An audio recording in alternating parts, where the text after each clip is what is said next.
If there was one medical condition that is almost always universally looked down upon in the world, it would be depression. Depression is a serious matter. It's one that many people can't change about themselves. They can't fix it.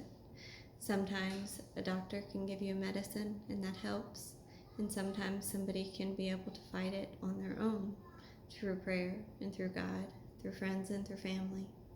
But depression is real, and no matter how you have to treat it in your own life or those you love in their lives, depression is real and it should not be looked down upon.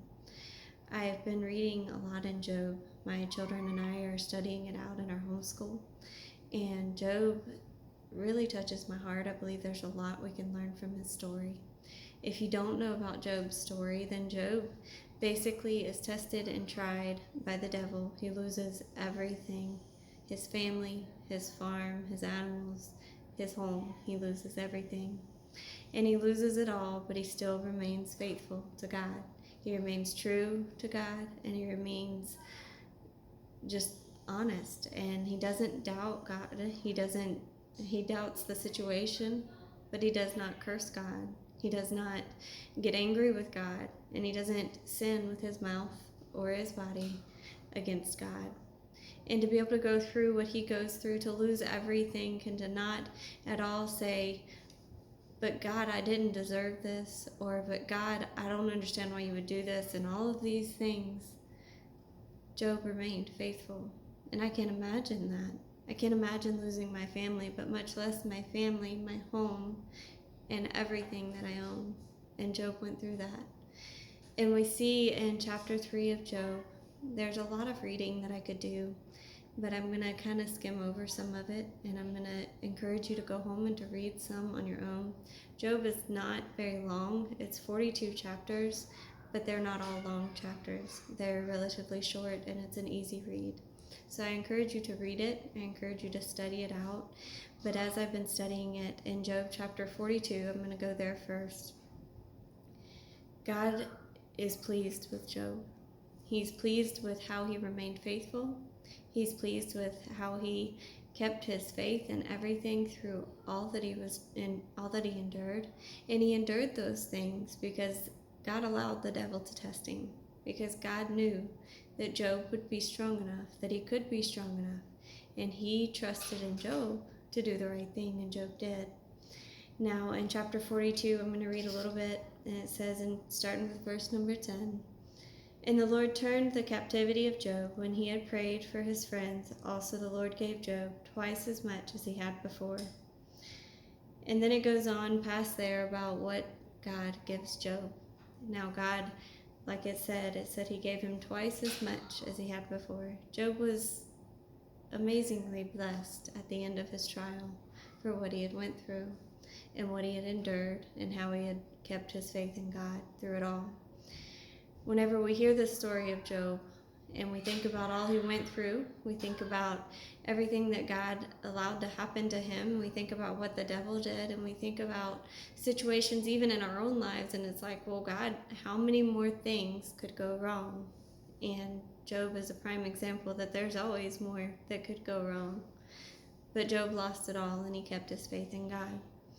And God blessed him at the end for doing that, for keeping his faith. God will bless you if you keep your faith in him. No matter what trial, what depression, what situations you're going through, keep your faith, and God will give you a blessing at the end. Now, sometimes what we get confused on, I think, is we expect the blessings always to be here on this earth, and that's not always going to be the case. Sometimes people are healed in this earth, and sometimes they're healed in heaven. Sometimes you're given a break from trials here in this earth, and sometimes that break comes when you get to heaven. And as hard as that may seem like to think, well, I want to know that blessing here in this life, can you imagine the blessing in heaven? Because God has an ultimate, amazing home ready for us in heaven. Now, if we look back at Job chapter 3, and we're going to read here, I'm going to read a little bit, starting with verse number 1. It says, "After this opened Job his mouth and cursed his day, And Job spake and said, Let the day perish wherein I was born, and the night in which it was said, There is a man-child conceived. Let that day be darkness, let not God regard it from above, neither let the light shine upon it. Let darkness and the shadow of death stain it, let a cloud dwell upon it, let the blackness of the day terrify it. As for that night, let darkness seize upon it, let it not be joined unto the days of the year, let it not come into the number of the months. Lo, let that night be solitary, let no joyful voice come therein. Let them curse it that curse the day, who are ready to raise up their mourning. Let the stars of the twilight thereof be dark, let it look for light, but have none, neither let it see the dawning of the day. I'm going to stop there, and that's in verse 9. But if you continue to read through the end of chapter 3, Job is cursing the day he was born. He was mad that he was even born. He was pretty much saying, why live a life if it's going to be a life like this? A life of anguish, a life of pain. He didn't understand it, and he was depressed. He was depressed in his mind and his heart and in his body, and I can't imagine the weakness that he was in. But he was still faithful to God. See, depression in itself a lot of times is looked down upon, but depression is not wrong. To be sad is not wrong. To grieve is not wrong. All of those feelings are okay. But like what Job did, Job remained faithful. And whatever you're going through, if you're sad, if you're grieving, if you're having pains, whatever is going on in your life, heartache and heartbreak, all of those things, remain faithful to God. God doesn't say we're not to be depressed. And God was very pleased with Job. Job was looked at as a wonderful, great man of God here. And we see these things, and we see what he did, and we see his faith, that he remained faithful through all of the things that he went through. But we also see the dark side, where he was depressed. Life is going to give us situations that are going to depress us. And sometimes depression comes from things that we can't control. It's not the situations in our life. It's not anything like that. It's a mother who just gave birth to a child and has a hormonal imbalance that is causing postpartum depression. That is real. It's not something to be ashamed of.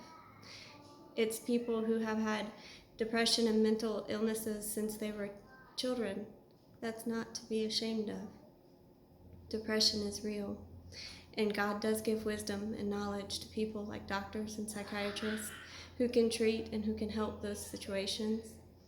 But God is also there to be there for you and to help you. Remain faithful to God through whatever you're going through, and trust in Him through whatever it is. I've been through things in my life, and I've been through my situations where I felt depressed. I don't always feel that way, but I get down and I get brokenhearted. And whenever I have those days, I try to remain faithful to God. I try to stay faithful to God. But I can't say that even through the situations that put me in that state of mind, I can't say that I remained as faithful as God, or as Job all the time.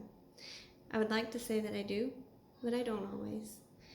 And when I do that, I have to get it right with God and move forward.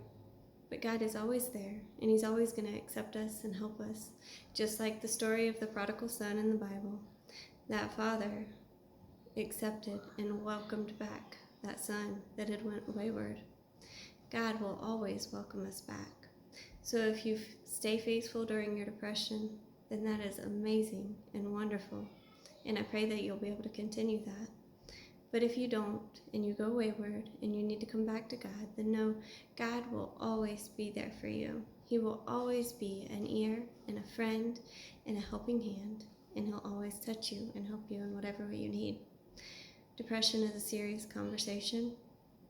It's a serious situation that a lot of people face, whether it's through themselves or someone in their family that faces depression or mental illness. I pray that those people can find help. I pray that if you are one of those people that need help and you don't have someone, I pray that you'll be able to find someone, that you can reach out to someone through the internet or the phone. There's so many services available now. Don't feel alone, and don't feel like God isn't there, because He is. And there are people here to help. God bless you.